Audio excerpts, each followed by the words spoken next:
Imagine por um segundo que a imagem familiar de Jesus, que lhe foi incutida desde a infância, está longe de ser completa. Não falsa, mas precisamente incompleta. Imagine como, ao longo dos séculos, uma verdade profunda permaneceu oculta não em lugares secretos, mas bem diante dos seus olhos, velada por camadas de dogmas, intrigas políticas e ambições de poder. E se os verdadeiros ensinamentos de Jesus, capazes de despertar sua divindade interior e estabelecer uma conexão com a fonte de tudo o que existe, foram intencionalmente escondidos do mundo? Pense nisto. Por que a organização mais poderosa do planeta, a Igreja, precisou recorrer a medidas tão radicais para controlar a história de um humilde carpinteiro de Nazaré? Estamos prestes a levantar o véu sobre o que foi cuidadosamente ocultado de você. Ensinamentos rotulados como heresia, evangelhos entregues ao fogo, uma mensagem que traz libertação à alma e, o mais importante, uma verdade fundamental com o poder de mudar para sempre sua percepção da realidade. Para penetrar na essência do que está oculto, é preciso primeiro entender o que foi revelado ao mundo. Os 4 evangelhos canônicos de Mateus, Marcos, Lucas e João formam a versão oficial da vida de Jesus. No entanto, as primeiras páginas da história cristã revelam um fato surpreendente. Nos primeiros séculos após a morte de Jesus, existiam dezenas de evangelhos. Alguns desses textos eram drasticamente diferentes do que acabou sendo incluído na Bíblia. Em 1945, nas empoeiradas cavernas de Nag Hammadi, no Egito, foi descoberta uma coleção de antigos pergaminhos. Entre eles, havia um livro que abalou as bases da erudição cristã, o Evangelho de Tomé. Ao contrário dos evangelhos canônicos, no Evangelho de Tomé não há milagres, concepção imaculada, crucificação ou ressurreição. Em vez disso, ele apresenta Jesus como um sábio mestre, revelando conhecimentos profundos, falando em aforismos misteriosos, chamados logias, palavras destinadas não à fé cega, mas à profunda reflexão interior. Uma das passagens mais conhecidas diz: se vocês tirarem o que está dentro de vocês, o que tirarem os salvará. Se não tirarem o que está dentro de vocês, o que não tirarem os destruirá. Este não é o Jesus dos sermões da Igreja, mas um místico, um guia para o mundo interior, um professor de autoconhecimento. Ele não aponta para rituais externos ou intermediários, mas direciona para si mesmo. Este Evangelho, juntamente com outros, como o Evangelho de Maria Madalena e o Evangelho de Filipe, foi considerado perigoso demais. Por quê? Porque ele empoderava cada pessoa. Ensinava que a verdade divina não está nas mãos dos sacerdotes nem trancada em templos, mas reside no coração de cada um. E é aqui que a história adquire um tom sinistro. Por volta do século IV, durante o reinado do imperador Constantino, o cristianismo, de um movimento espiritual perseguido, transformou-se na religião oficial do Império Romano. Junto com o poder, veio a política. O Concílio de Niceia, realizado em 325 d.C., não foi apenas uma disputa teológica, mas uma consolidação estratégica da doutrina.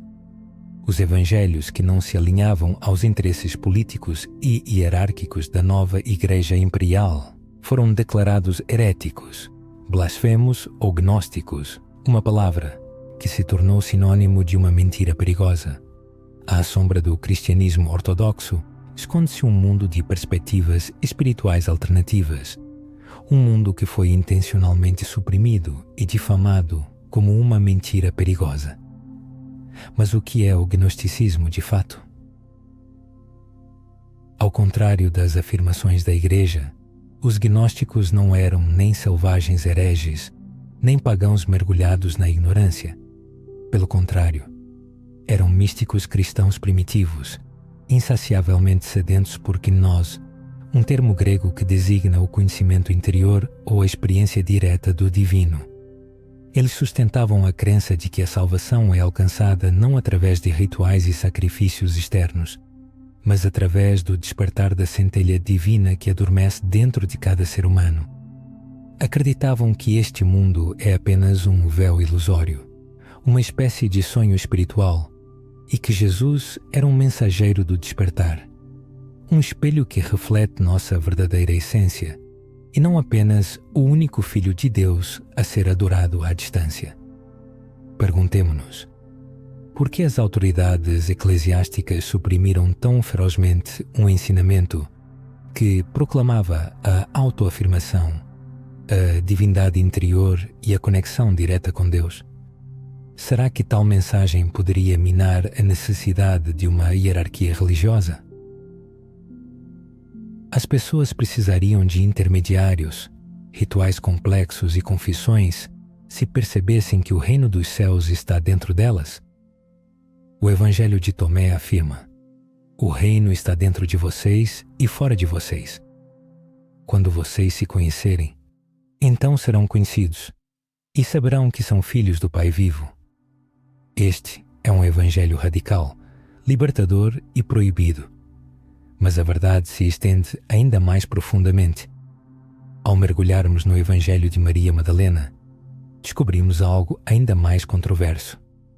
Aqui, Maria não aparece como uma pecadora arrependida ou uma mulher caída, rótulos injustamente atribuídos a ela séculos depois, mas como a discípula amada, talvez a mais próxima de Jesus. Em uma das cenas, os discípulos homens expressam perplexidade, perguntando por que Jesus a amava mais do que a eles. Pedro, futuro chefe da igreja, revolta-se com sua perspicácia, mas Jesus a defende, afirmando que ela compreendeu mais do que todos vocês. Este evangelho narra uma jornada espiritual, na qual a alma ascende através de camadas de ilusões, descartando apegos, medos e falsas concepções de si mesma, até se reunir com o divino.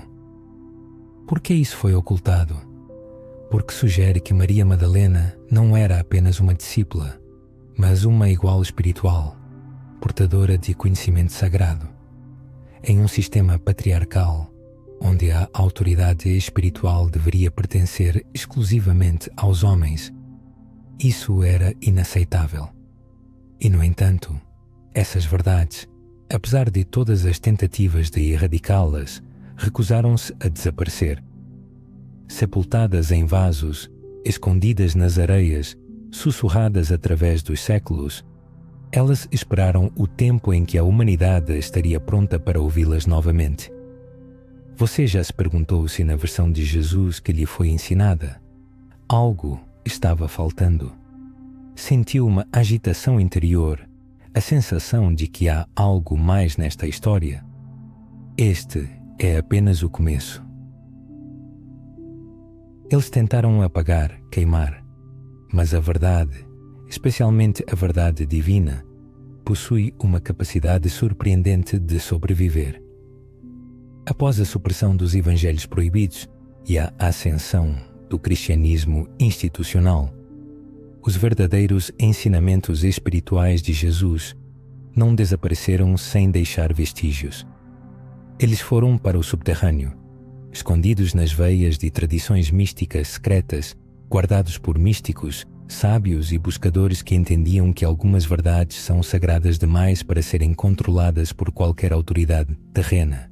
A essência desses ensinamentos perdidos começou a reaparecer em movimentos como os padres do deserto, eremitas e ascetas, que deixavam as cidades para buscar a Deus não em catedrais suntuosas, mas no silêncio, na solidão do deserto e nas profundezas de suas próprias almas. Eles proclamavam que a verdadeira comunhão com Deus não ocorre em rituais públicos, mas na transformação interior. Eles não permitiram que a chama do conhecimento divino se apagasse. Na Idade Média, os ecos dos evangelhos proibidos ressoaram novamente nos corações de místicos cristãos, como o mestre Eckhart, que proclamou corajosamente a centelha divina que reside em cada alma. Ele afirmava: "O olho com que vejo Deus é o mesmo olho com que Deus me vê." Por tais declarações, a Igreja o rotulou de herege. Mas isso não impediu a propagação das ideias. Os ensinamentos suprimidos encontraram nova expressão através dos cátaros, uma enigmática comunidade espiritual que floresceu no sul da França no século XII. Os cátaros adotavam uma cosmovisão dualista, acreditando na existência de um mundo de luz e um mundo de trevas.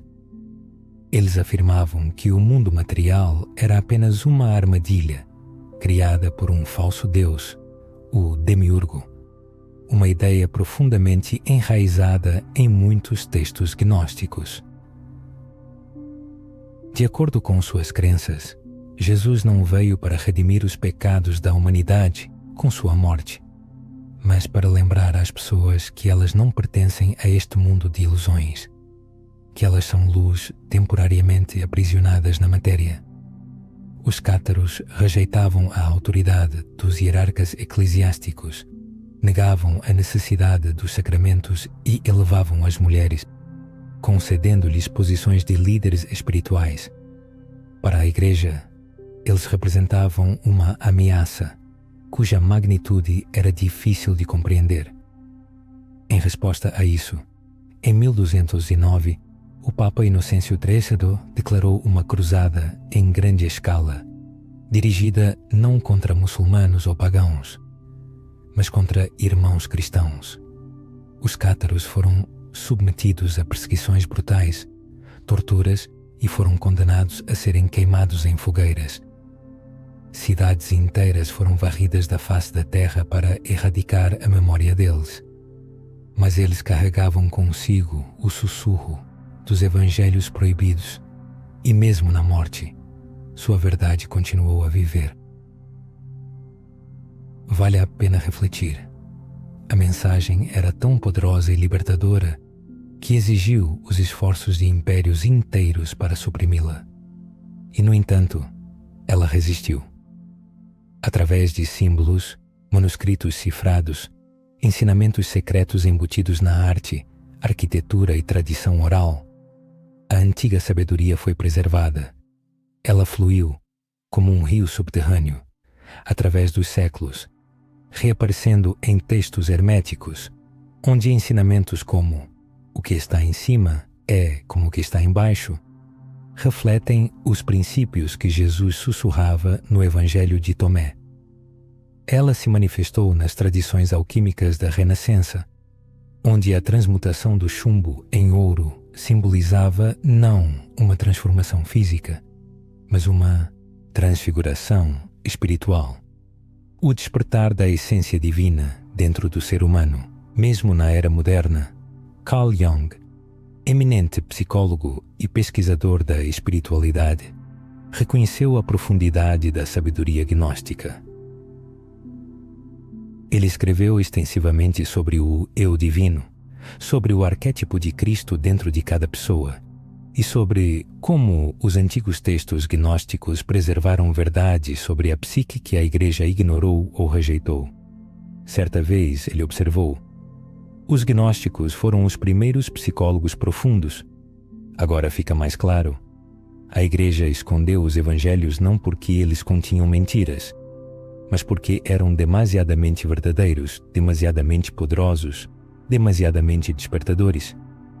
Um ser humano que toma consciência de sua natureza divina torna-se incontrolável.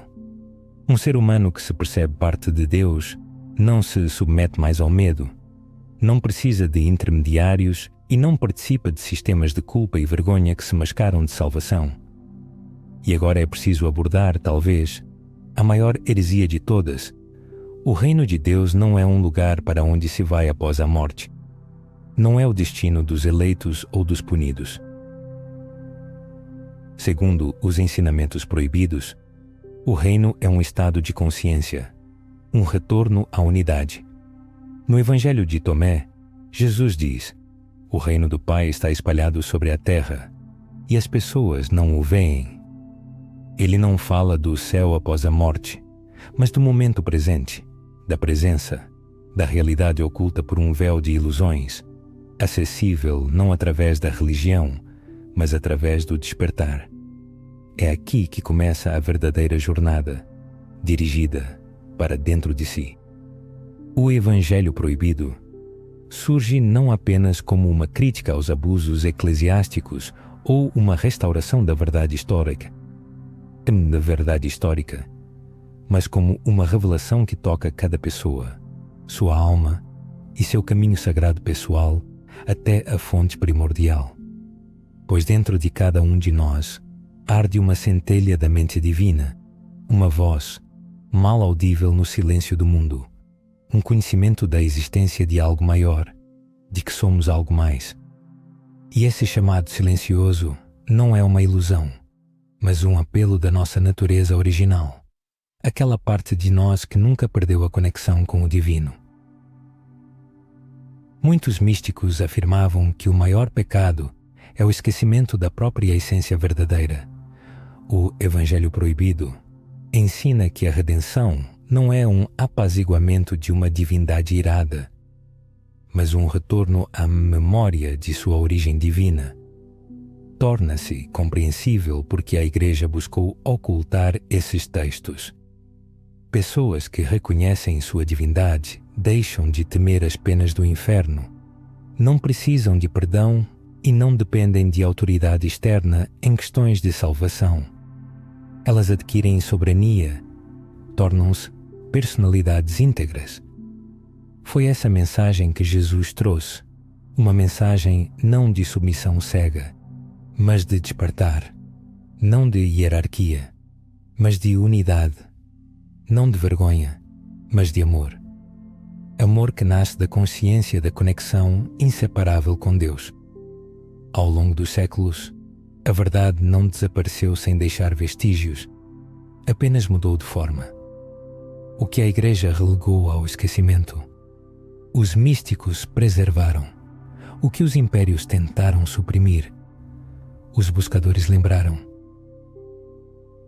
O Evangelho proibido de Jesus não pereceu nas chamas da Inquisição, nem se perdeu no silêncio de cavernas abandonadas.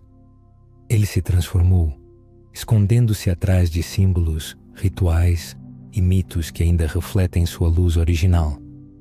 Um olhar atento o encontrará em toda parte, na geometria sagrada de antigas catedrais, nas obras de Leonardo da Vinci, na poesia de Rumi, nas cartas do tarô, na cabala, nos ensinamentos dos sufis, yogis e monges zen. Todos eles sussurram o mesmo segredo profundo. O ser humano não está separado do divino. Ele é seu receptáculo.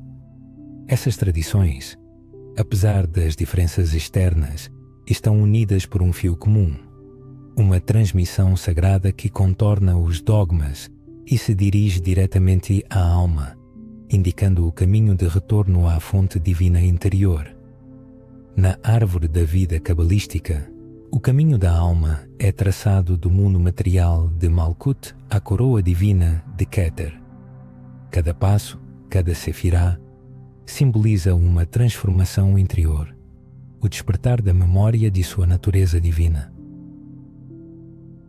Isso ressoa com os ensinamentos contidos no Evangelho de Maria, onde a alma ascende pelos degraus da consciência, libertando-se de ilusões e medos.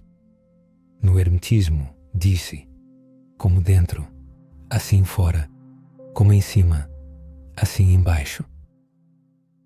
Um reflexo perfeito da mensagem de Jesus no Evangelho de Tomé, onde o reino está tanto dentro quanto fora, esperando por aqueles que são capazes de vê-lo. Nos textos gnósticos, Sofia, a sabedoria divina, aparece como o análogo feminino de Cristo. Ela simboliza a descida da alma à matéria e seu retorno final à plenitude, a totalidade de Deus.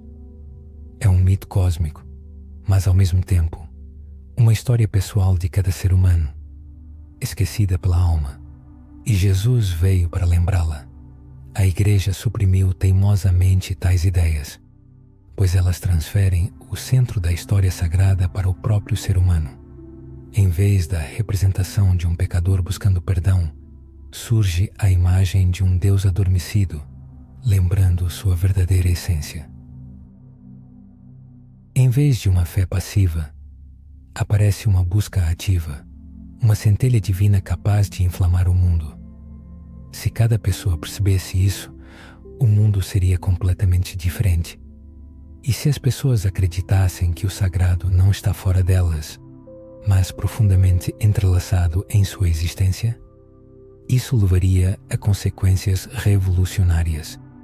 A salvação deixaria de ser uma transação e se tornaria uma transformação. A cruz deixaria de ser apenas um símbolo de sofrimento e se transformaria em um arquétipo de morte e renascimento, da crucificação do ego e da ressurreição do verdadeiro eu. O medo desempenhou um papel fundamental na ocultação dessa verdade. A Igreja criou um sistema onde o medo se tornou a porta do céu. Medo do pecado, do inferno, da dúvida e de si mesmo. Mas Jesus constantemente exortava: não temam. Ele chamava as pessoas do medo ao amor, ao despertar. No Evangelho de Filipe, disse: a ignorância é escravidão, o conhecimento é liberdade. Se encontrarmos a verdade, nos libertaremos.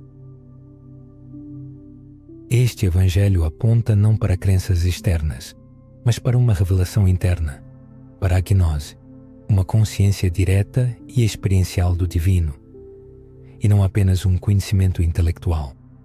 Se esses ensinamentos são verdadeiros, onde estão eles hoje? Não desapareceram. Eles vivem nos corações dos místicos, nas práticas de meditação, contemplação e silêncio interior, nos rituais sagrados que transcendem a forma e despertam o informe. Eles vivem em todo aquele que está pronto para lembrar. Lembremos as palavras de Jesus do Evangelho de Tomé: quem busca, não pare de buscar até encontrar. Quando encontrar, ficará perturbado. Quando ficar perturbado, ficará maravilhado e reinará sobre tudo. Este é o caminho do despertar, que começa com a busca, a sede por algo mais.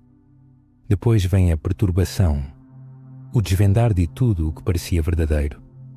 E, finalmente, o assombro, a consciência da conexão inseparável com a fonte, a compreensão de que o tesouro sempre esteve dentro. Este caminho não é simples. Exige coragem para ir além do conforto da tradição, silêncio para ouvir o sussurro da alma e morte, não física, mas a morte do falso eu, da máscara, da mentira que nos ensinaram a usar. O Evangelho proibido ainda é relevante, porque em um mundo de ruído, ele convida ao silêncio. Em um mundo de medo, há amor. Em um mundo de hierarquia, lembra a soberania de que cada um é uma partícula do divino, uma semente da eternidade, viajando no tempo. Este conhecimento não é apenas para crer, mas para viver. Ao despertar para a sua divindade interior, o ser humano começa a ver o divino em tudo o que existe. Torna-se luz não porque tenta ser, mas porque se lembra de que ele é a luz. A mensagem de Jesus, purificada das camadas seculares, apresenta-se não como um sermão de eleição ou condenação, mas como um chamado à união universal, ao retorno às origens e ao despertar da memória. O que acontecerá se a humanidade se lembrar disso?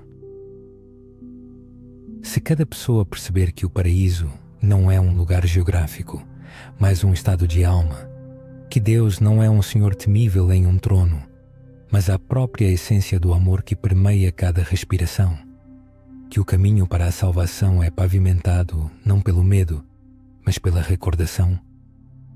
Não é preciso esperar a morte para encontrar Deus, basta apenas despertar para a verdade. É sobre isso que o Evangelho proibido sussurrou ao longo dos séculos. como um raio de luz rompendo a escuridão.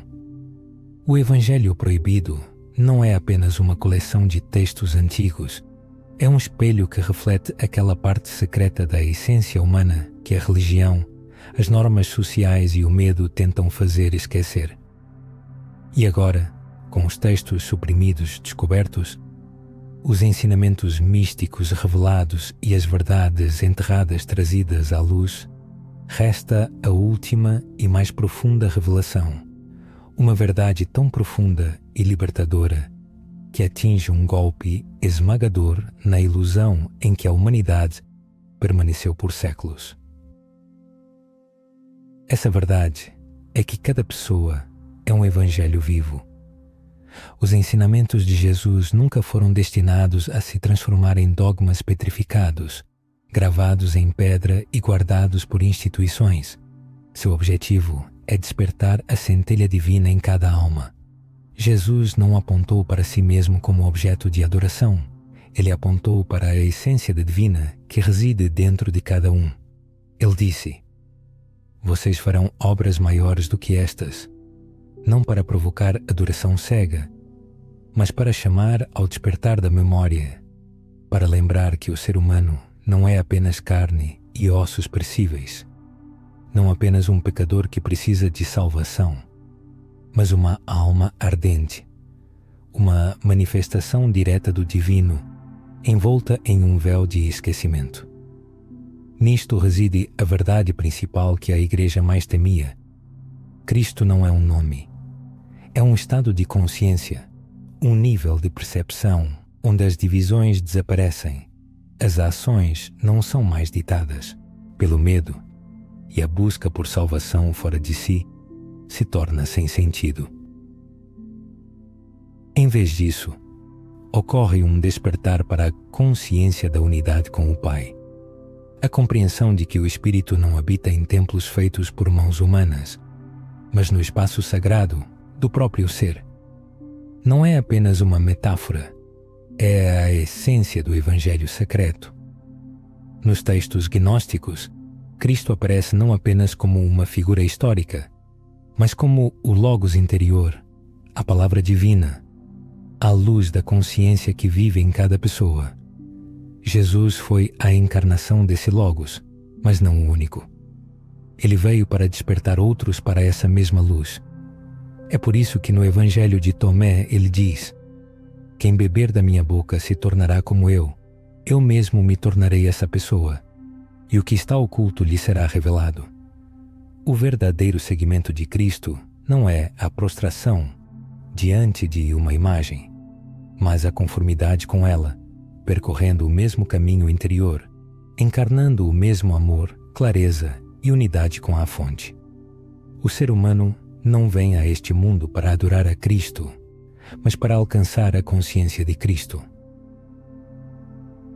Essa mensagem radical e transformadora foi deliberadamente enterrada.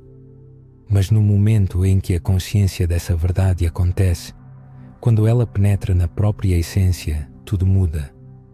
A vida se transforma de uma busca interminável em uma descoberta alegre, de uma fé cega em um conhecimento consciente. A pessoa começa a irradiar luz não por esforço, mas por conformidade com sua verdadeira natureza.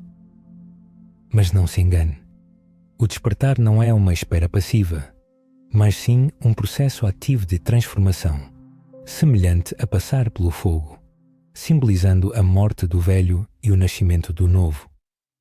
Isso significa despir-se gradualmente das ilusões, camada por camada, até que reste apenas a pura verdade. Essa verdade reside na percepção de que a pessoa nunca esteve sozinha, nunca esteve quebrada, e que o divino sempre esteve presente nela. Apenas esperava o momento em que a pessoa se lembrasse disso. Nisso reside o mistério oculto nos símbolos da ressurreição. Não é apenas um milagre físico do passado, mas uma transformação viva que ocorre dentro de cada um, quando o ego morre e o eu divino emerge. O verdadeiro significado de nascer de novo não reside em simplesmente repetir orações ou ir à igreja, mas no despertar para a sua natureza eterna, que transcende nome, forma e tempo. Torna-se compreensível porque esta mensagem foi proibida. Ela subverte o controle, elimina o medo e une as pessoas, em vez de dividi-las. Se todos reconhecessem sua natureza divina, que poder restaria à religião? Se cada um encarnasse o Cristo em si, seriam necessárias instituições fundadas na culpa, na vergonha e na divisão? Claro que não. Por isso, esta mensagem foi escondida, não por sua falsidade, mas por sua verdade. Mas a era do esquecimento está chegando ao fim. No momento em que esta mensagem é ouvida, algo antigo desperta dentro de cada um, uma ressonância, um conhecimento que não é novo, mas sim uma lembrança. Uma lembrança de que a própria pessoa é o templo, o sacerdote, o altar e a chama. O Evangelho não é apenas um livro, mas uma transmissão viva que ressoa na respiração, no batimento cardíaco e na alma de cada um. Agora, a pessoa tem uma escolha. Pode se afastar e retornar ao conforto das crenças habituais, ignorando esta mensagem. Ou pode seguir o chamado, um chamado para buscar dentro de si, para fazer perguntas ousadas, para se libertar dos velhos véus e entrar no fogo sagrado da transformação, para começar a viver de acordo com sua verdadeira essência, um ser de luz, um filho do infinito, um portador de um propósito divino. Este não é um apelo para abandonar as suas tradições, mas sim para aprofundar-se nelas, a fim de encontrar a verdade viva que nenhum livro pode conter e nenhum sacerdote pode transmitir. Uma verdade que sempre esteve presente, aguardando em silêncio. Portanto, em conclusão, surge a pergunta: e se o Evangelho de Jesus nunca foi concebido como uma religião, mas sim como uma revolução da consciência? E se a sua crucificação não foi um fim, mas um símbolo do que acontece com a alma quando ela ousa despertar? E se a verdadeira segunda vinda não é um homem descendo dos céus, mas o Cristo ascendendo dentro de cada um? Talvez a Igreja tenha escondido o Evangelho, mas nunca pôde destruí-lo. O Evangelho proibido nunca esteve em seu poder. Ele sempre esteve dentro de cada um. E agora, o véu foi levantado, o caminho está aberto. Chegou a hora de percorrê-lo. Bem-vindo ao lar.